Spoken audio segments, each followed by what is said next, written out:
अस्सलाम वालेकुम फ्रेंड्स, हम लोग इस वीडियो में अरबी भाषा में बात करना सीखेंगे। दोस्तों मैं आप लोगों को कुछ सेंटेंस देने वाला हूं जो रोज़ बोले जाने वाले शब्दों में से है, तो हो सकता है आपके काम में आ जाए। तो दोस्तों आप लोगों को इस वीडियो को लास्ट तक वॉच करना है। चलिए स्टार्ट कर लेते हैं। जैसे दोस्तों मान के चलिए, अगर आपको कहना हो कि यह मेरी गाड़ी है, यह मेरी गाड़ी है, तो आप इसको अरबी में कैसे कहेंगे? आप कहेंगे हादही सय्यारती, हादही सय्यारती, यह मेरी गाड़ी है। हादही यानी यह, सय्यारती यानी मेरी गाड़ी। दोस्तों हादा, हादी और हादही तीनों का इस्तेमाल यह के लिए किया जाता है। मैं अभी आप लोगों को तीनों को समझा देता हूँ। जैसे इसमें नहीं तो आना लगाया गया है और ना ही हगी लगाया गया है। इसमें सीधे डायरेक्ट है हादही सय्यारती, यानी इसमें ना आना लगाने की ज़रूरत है ना हगी लगाने की ज़रूरत है। सीधे आप लोगों को डायरेक्ट बोलना है हादही सय्यारती, उंगली का इशारा करते हुए। जब किसी सामान को उंगली का इशारा करके बोला जाता है ना, जैसे मान के चलिए एग्जाम्पल के तौर पे ले लीजिए कि आपका गाड़ी आपके सामने है और आप किसी को उंगली का इशारा करते हुए दिखा के ये बोल रहे हैं कि हादही सय्यारती, हादही सय्यारती, तो बंदा समझ जाएगा कि आप यह बोल रहे हैं कि यह मेरी गाड़ी है। और सय्यारा का मतलब गाड़ी होता है और सय्यारती का मतलब होता है मेरी गाड़ी। तो इसमें आना लगाने की ज़रूरत नहीं है, क्योंकि इसमें आना लगाने की ज़रूरत इसलिए नहीं है या फिर हगी लगाने की ज़रूरत इसलिए नहीं है कि इसमें सय्यारती, सय्यारती का ऑलरेडी हो गया है कि मेरी गाड़ी। तो इसमें जो ती लास्ट में लगाया गया है उसका मतलब हो जाएगा आना या हग्गी, सय्यारती यानी मेरी गाड़ी। इसमें हग्गी लगाने की भी ज़रूरत नहीं है और आना लगाने की भी ज़रूरत नहीं है। तो आप बोलेंगे सिर्फ हादही सय्यारती, यह मेरी गाड़ी है। और दोस्तों मान के चलिए, अगर आपको यह कहना हो कि शायद आप भूल गए, शायद आप भूल गए।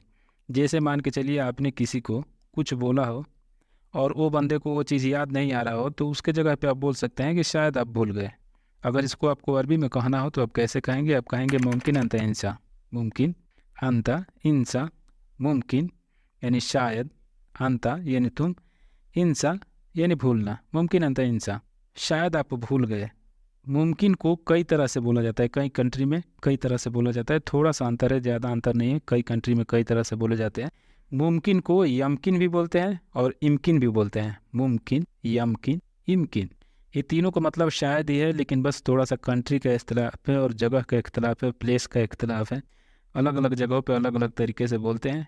यहाँ पे एक चीज़ ये है ना कि किसी भी अरब कंट्री में आप थोड़ा सा गलत भी अरबी बोल देंगे ना, तो कोई आप पे हंसने वाला नहीं है, क्योंकि अपने इंडिया जैसा नहीं है। किसी को तुम के जगह पे तुम्हारी बोल दिया जाए तो सब लोग हंसने लगेंगे, क्योंकि यहाँ पे ये चीज़ है ना कि यहाँ पे बहुत सारे कंट्री से लोग आते हैं काम करने के लिए, वर्कर जो होते हैं, या फिर बहुत ऐसे बंदे हैं जिनको बिल्कुल भी अरबी पता नहीं होता है।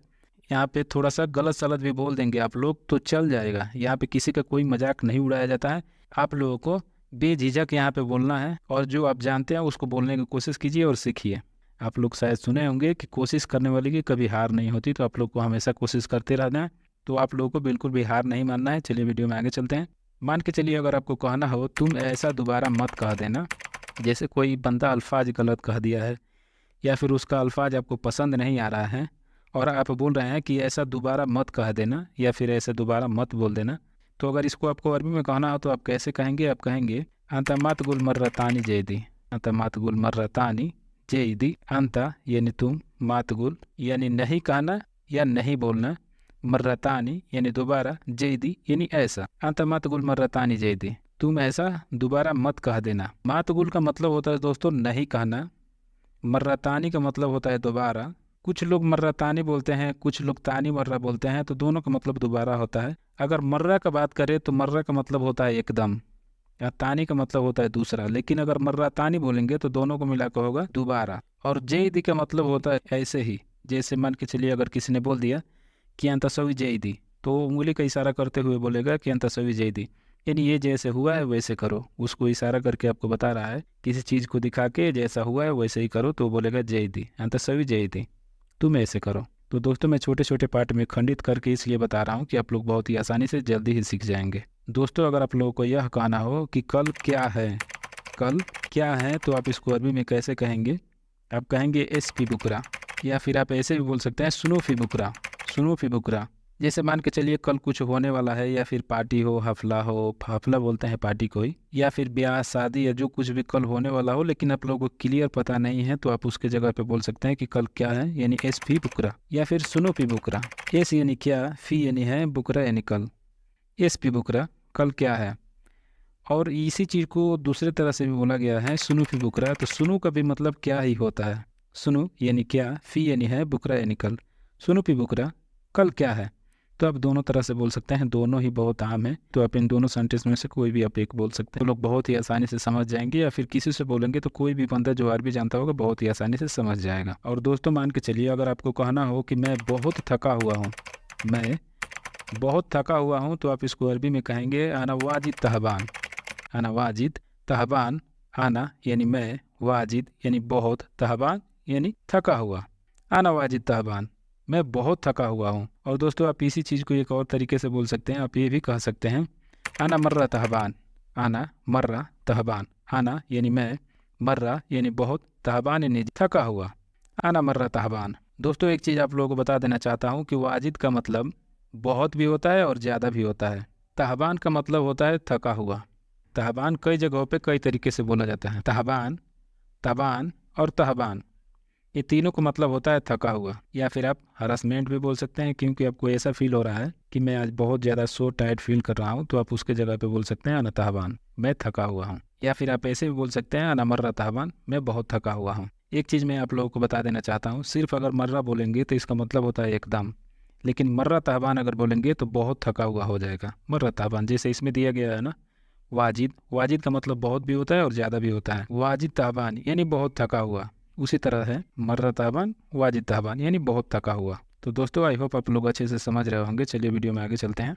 जैसे दो चार बंदे आप लोग साथ में घूम रहे हो और आप लोगों को डिसाइड करना है कि कहाँ पे बैठना है। उसी में से कोई बंदा बोल दिया कि मुझे यहाँ बैठना है, मुझे यहाँ बैठना है। तो वो अरबी में कैसे बोलेगा, वो बोलेगा आना आपगा अगौद हिना। आना आपगा अगौद हिना।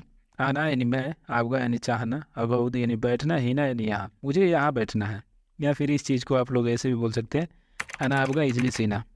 आना आपका इजलिस हिना। आना यानी मैं, आपका यानी चाहना, इजलिस यानी बैठना, हिना यानी यहाँ, आना आपका इजलिस हिना। दोस्तों इसमें अगौद और इजलिस दोनों एक ही चीज़ के लिए इस्तेमाल किया गया है, लेकिन इन दोनों में थोड़ा सा फ़र्क है।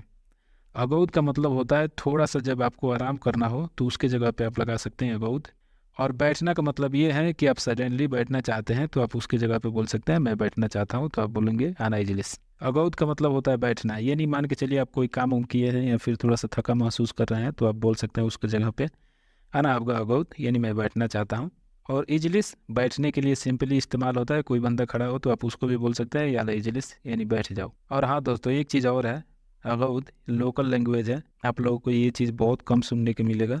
बहुत जगह पे इसको इस्तेमाल किया जाता है, बहुत जगह पे नहीं भी इस्तेमाल किया जाता है। आप लोगों को बहुत कम सुनने को मिलेगा। इजलिस तो ये कॉमन सेंटेंस है, इसको बहुत जगह पे इस्तेमाल किया जाता है, या इजलिस बैठ जाओ। तो दोस्तों या तो आप लोग बोलेंगे अना आपका अगौद ही ना, या फिर आप ऐसे भी बोल सकते हैं अना आपका इजलिस ही ना। दोनों ही बहुत कॉमन है, ये दोनों भाषा बोला जाता है। कई जगह पे अगौद का बहुत कम इस्तेमाल होता है, लेकिन इजलिस हर जगह पे इस्तेमाल होता है। तो आप लोगों को जो अच्छा लगता है, आप लोगों की जगह पे जिस तरह से बोला जाता है उसके हिसाब से आप लोग इसको इस्तेमाल कर सकते हैं। और दोस्तों मान के चलिए आपको यह कहना है कि मुझे थोड़ा आराम चाहिए, मुझे थोड़ा आराम चाहिए, तो आप इसको अरबी में कैसे कहेंगे। आप कहेंगे अना आपगा अखुद हराहा शोई। अना आपगा अखुद हराहा शोई। आना यानी मैं, आपका यानी चाहना, अखुदहा, अखुदहा के तो दोस्तों वैसे ले लो होता है, लेकिन अखुद हराहा यानी आराम करने के लिए इसको इस्तेमाल किया जाता है। अना आपका अखुदहा रहा शोई। अना आपका अखुदहा रहा शोई, मुझे थोड़ा आराम चाहिए। अखुद का मतलब होता है ले लो, और सील का मतलब होता है यानी लो। अखुदा लेने के लिए इस्तेमाल होता है, या फिर ले लो के लिए इस्तेमाल होता है। तो आप उसके जगह पे आप बोल सकते हैं ना आपका अखुद हरा शोई, मुझे थोड़ा आराम चाहिए।